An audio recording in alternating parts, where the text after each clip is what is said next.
अब poem number 5 आता है, हमारी अगली पोएम पे चलते हैं हम लोग। ये हमारी पोएम नंबर 5। तो चलो देखते हैं हमारी अगली पोएम को, पोएम नंबर 5। चलो पोएम नंबर 5 है आंट जेनिफर्स टाइगर। इसका मतलब है आंटी जेनिफर का टाइगर, आंटी जेनिफर का टाइगर। अब देखते हैं भैया जी कैसी आंटी है जो टाइगर रखती हैं। वैसे भी आंटी लोग तो कॉकरोच से डर जाती हैं, लेकिन ये आंटी टाइगर है इसका। देखते हैं इसका कैसा टाइगर है, जब पोएम पढ़ेंगे तो समझ में आएगा किस टाइगर की बात हो रही है यहाँ पे। ठीक है, तो ये है how do denizen and choleric and to our understanding of the tiger attitude. ठीक है, how do denizens and चैलरिक add to our understanding of the tiger's attitude. मतलब जो है डेनिजन्स एंड चैलरिक ये दोनों किस प्रकार एक टाइगर के एटीट्यूड को समझते हैं या समझाते हैं, इनके अनुसार टाइगर के एटीट्यूड को कैसे समझाते हैं, समझते हैं। मतलब कौन कौन डेनिजन्स और चैलरिक के हिसाब से एक जो टाइगर का एटीट्यूड है, एक टाइगर जो है उसको, उसका जो एटीट्यूड है, उसकी जो मिजाज है, उसको कैसे समझा जाता है। ठीक है, तो देखिए the word denizens shows that tiger belong to the forest. How do denizens and children add to our understanding of tiger's attitude?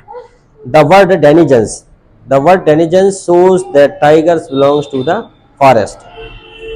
Shows that the word denizens. चलो ठीक है, हम जरा इसे फिर से पढ़ते हैं। Again okay, again poem number 5। Poem number 5 है आंट जेनिफर्स टाइगर। यहाँ पे आंटी जेनिफर्स के टाइगर की बात हो रही है। ये 12th क्लास की पोएम, 12th क्लास की पोएम है। मुझे लगता है ये अंतिम पोएम है। इसके बाद फिर हम जो नई किताब है आपकी विस्तास सप्लीमेंट्री बुक, उसके क्वेश्चन आंसर करेंगे। ठीक है, अगर अच्छा लगता है तो ज़रा कमेंट्स करके बताइएगा कि हमें कंटिन्यू रखना है कि नहीं रखना है। ठीक है, हालांकि आप कमेंट्स ना भी करो तो भी मैं पढ़ाते पढ़ाते इतना बेशरम हो गया हूँ, जैसे कहते हैं कि मैं पढ़ाते ही रहता हूँ, क्योंकि मैं पीछे पढ़ा हूँ। मुझे तो आपको पढ़ाना है, आप पढ़ें अथवा ना पढ़ें। तो मेरा भी कुछ होगा स्वार्थ पढ़ाने के पीछे, शायद इसलिए कि मेरी और अच्छी तैयारी हो जाती है। ये और भी बहुत सारे मेरे उद्देश्य होंगे। ठीक है, लेकिन फ़ायदा ज़्यादा आपको है। मैं बार बार कह चुका हूँ आपसे कि मैं एक शासकीय शिक्षक हूँ, मुझे शासन बहुत अच्छी पेमेंट देती है। मैं अगर ना भी करूँ कुछ भी तो ठीक है, परंतु फिर भी आपके लिए और आपको और एक्स्ट्रा पढ़ाने के लिए और मुझे भी कुछ एक्स्ट्रा और सीखने के लिए मैं इस प्रकार के काम करता हूँ। ये मेरी हॉबी है। ठीक है, इसे और ज़्यादा दिमाग न लगा, इट्स माय हॉबी। चलो, तो अब इसका देखते हैं आंट जेनिफर्स टाइगर का। How do denizens and चैलरिक add to our understanding. Denizens और चैलरिक ये दोनों चीजें, ये दोनों शब्द एड टू अवर अंडरस्टैंडिंग हमारी समझ में किस प्रकार सहायक है। टाइगर एटीट्यूड मतलब ये हमारी समझ में टाइगर के नजरियों को समझने के लिए ये दो वर्ड है डेनिजन्स एंड चैलरिक, किस प्रकार से हमारी समझ को बढ़ाने में, टाइगर के नजरियों को समझने में ये दो वर्ड आवश्यक है। तो देखो इसका आंसर है the word denizen shows the tigers belong to the forest। Denizen का मतलब होता है कि टाइगर फॉरेस्ट से बिलोंग करता है। डेनिजन शब्द का जो अर्थ है यहाँ पे वो ये है कि टाइगर एक जंगली जीव है, एक वाइल्ड एनिमल है, वो फॉरेस्ट में रहता है। The word chivalric shows the heroism of tigers। जो चैलरिक जो वर्ड है अल्हड़पन, उसका मतलब इसे कहते हैं कि हीरोइज्म ऑफ टाइगर, स्पेशलिटी को बताता है कि टाइगर जंगल का राजा है, टाइगर जंगल का हीरो है, हीरोइज्म। ठीक है, तो एक ने क्या बताया कि वो जंगल में रहता है, दूसरे ने क्या, दूसरे शब्द से चैलरिक से क्या पता चला कि भैया हीरो है, वो राजा है, अपने आप में मस्त मौला आदमी है, मस्त मौला है। They are fearless like tiger, और वो सब क्या है, फियरलेस, फियरलेस है, निडर है। They are fearless like tiger. Question number 2 है why do you think Aunt Jennifer's hands are fluttering through her bowl in the second stanza? Why is she finding the needle so hard to pull, ठीक है, सो hard to pull, मतलब ये कह रहे हैं why do you think aunt Jennifer's hand are fluttering through her wool, मतलब ये है कि आपको ऐसा क्यों लगता है कि आंटी के जो आंट जेनिफर है उसके हाथ फ्लटरिंग मतलब चल रहे हैं विद द बूल, बूल मतलब होता है ऊन, ऊन मतलब कुछ स्वेटर वेटर बुन रहे होंगे। इन द सेकंड स्टैंजा, तो सेकंड स्टैंजा लिखा मतलब ऐसे प्रश्न परीक्षा में नहीं आते क्योंकि सेकंड स्टैंजा फिर उन्हें देना पड़ेगा। Why is the finding the needle so hard to pull, मतलब उन्हें जो नीडल है वो निकालने में हार्ड टू पुल मतलब निकालने में इतनी मुसीबत का सामना क्यों करना पड़ता है, तो ऐसे प्रश्न आते नहीं हैं फिर भी हम पढ़ ले रहे हैं। Aunt Jennifer's hands are fluttering through her wool because she is fearful of her husband and weak physically, ठीक है, क्योंकि वो है अपने हस्बैंड से वो डर रही हैं, fearful of her husband and weak physically, that's why she is the finding the needle so hard to pull, इसलिए उसे जो नीडल है वो निकालने में दिक्कत हो रही है, ठीक है, नीडल, क्योंकि वो अपने हस्बैंड से डर रही है, मतलब जैसे कि वो ऊन बुन रही है वो नीडल से, तो उसे नीडल निकालने में, सुई वगैरह निकालने में, सिलाई करने में दिक्कत हो रही है, कुल मिला के उसे डर लग रहा है, डर में कोई भी काम होता नहीं।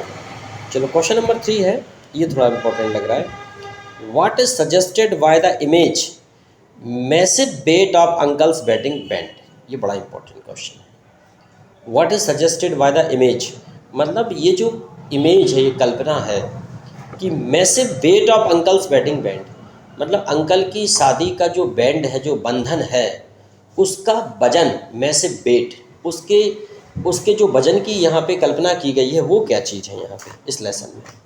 देखिए पूरा लेसन इसी के इर्द गिर्द, इंपॉर्टेंट बात यही है इस लेसन में, इसको आप समझिए। देखिए the image the massive weight of uncle's wedding band suggested that she was dominated by her husband, इसका मतलब ये है the massive weight of uncle's wedding band का मतलब है कि she was dominated by her husband, मतलब उसके हस्बैंड उस पर प्रभावी हैं, मतलब उसके हस्बैंड उस पर भारी पड़ते हैं, कुल मिला के आंटी पे, उन्हीं के अनुसार ही उसे चलना है। इसका मतलब ये है कि शादी के बंधन में वो बंधी हुई है, उस चक्कर में उसको उसके हस्बैंड की सब कुछ सुनना पड़ता है, उनका प्रभावी व्यक्तित्व है हस्बैंड का, वो उनको दबा के रखते हैं, तो उस दबाव में वो दबी हुई है। She was not happy and had a lot of burden in her married life, वो अपने जीवन से खुश नहीं है और अपनी मैरिड लाइफ का, वैवाहिक जीवन का उसके ऊपर बहुत ज़्यादा वजन है। तो जैसे अपन कहते हैं ना कि सिंदूर मांग में लगा दिया मान लीजिए किसी का, तो वो कह रहे, मान लो जो औरत है वो कह रही कि यार मैं तो सिंदूर के बोझ तले दबी हुई हूँ। सिंदूर का बोझ मतलब शादी, कहीं कहीं शादी में रिंग पहनाते हैं, तो वो ये कह सकती है पत्नी की शादी के बाद कि यार मैं तो इस रिंग का वजन सह नहीं पा रही हूँ, या वो मान लो ब्रेसलेट पहनाया, मैरिज बैंड, बंधन पहनाया कोई शादी का, तो ये कह सकती है कि मैं तो इस बंधन के बोझ तले दबी जा रही हूँ, मरी जा रही हूँ। इसका मतलब वो डायरेक्ट ये ना कह के कि वो शादी से खुश नहीं है, वो ये कह देती है, ठीक है, जैसे महिला कह देती ना, एक चुटकी सिंदूर की कीमत तुम क्या जानो रमेश बाबू, ये वाली बात है यहाँ पे। तो अभी चुटकी भर सिंदूर की कीमत तुम मत जानने लगना, ठीक है, तुम तो पढ़ाई कर लो, अच्छे से पढ़ लो, ये तो सिंदूर लेकर घूमने लगो डिब्बी में। अच्छा, और what or of whom is Aunt Jennifer terrified within the third stanza? Of what or of whom is Aunt Jennifer terrified? वो क्या और कौन है जिससे आंट जेनिफर टेरिफाइड, डरी हुई है, in the third stanza. Aunt Jennifer से the terrified of her dominating husband, aunt Jennifer और किसी से नहीं, अपने डोमिनेटिंग हस्बैंड से डरी हुई है, ठीक है। She would carry her fear even after death, मतलब वो उस डर को मरने के बाद भी साथ ले जाएगी, वो कह रही है वो मर भी जाएगी तो भी उसका डर ख़त्म नहीं होगा, वो अपने हस्बैंड से इतनी डरती है, ठीक है।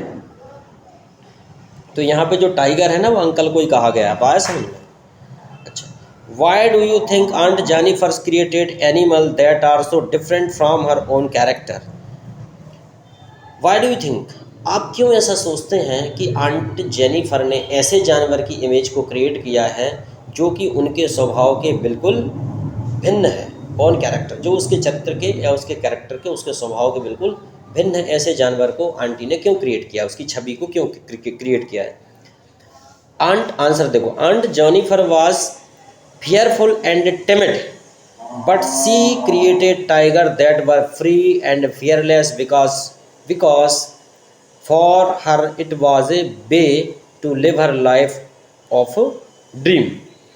Aunt Jennifer was fearful and timid, aunt Jennifer डरी हुई है और timid मतलब कम डरपोक है, timid, but she created tiger, फिर भी उन्होंने टाइगर बनाया, created tiger that were free and fearless, फिर भी उन्होंने टाइगर बनाया जो कि फ्री है और fearless है, मतलब निडर है, fearless, for her it's way मतलब अपने रास्ते में वो फियर है, to live her life of dream, वो अपने सपने की ज़िंदगी में जीने के लिए।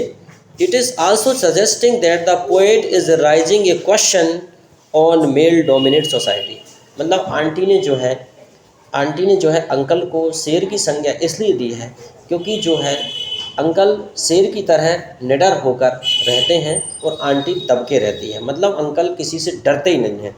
और यहाँ पे जो महिला ने एक सवाल किया है मेल डोमिनेट सोसाइटी का, कि किस प्रकार महिलाएं दबी हुई हैं और किस प्रकार समाज में पुरुषों का प्रभुत्व है, पुरुषों का जो है वो डोमिनेशन है, उनका प्रभाव है, वो कहीं ना कहीं महिलाओं को दबा के रखते हैं। इसलिए आंटी ने अंकल को आंट जेनिफर टाइगर, उन्हें टाइगर की संज्ञा दे दी है, उन्होंने ये बनाई जो कि उनके स्वभाव से काफ़ी भिन्न है। क्वेश्चन नंबर 6 है, ये क्वेश्चन इंपॉर्टेंट था 5वां। Do you sympathetic with aunt Jennifer's, क्या आपको आंट जेनिफर से सहानुभूति है। What is the attitude of the speaker toward aunt Jennifer's, मतलब स्पीकर है, लेखक है, उसका आंट जेनिफर्स के प्रति क्या नज़रिया है उसका। Yes we sympathise with aunt Jennifer's, हाँ हमें आंटी जेनिफर से संवेदना है, सिंपैथी है। The speaker in the poem shows the sympathy and pity toward her, मतलब जो स्पीकर है वो उनके प्रति दया, सिंपैथी और पिटी का भाव रखता है, उनके प्रति दया का भाव रखता है। ठीक है, आई होप आपको ये वाला लेसन भी बहुत अच्छे से समझ में आ गया होगा। चलो आगे बढ़ाते हैं।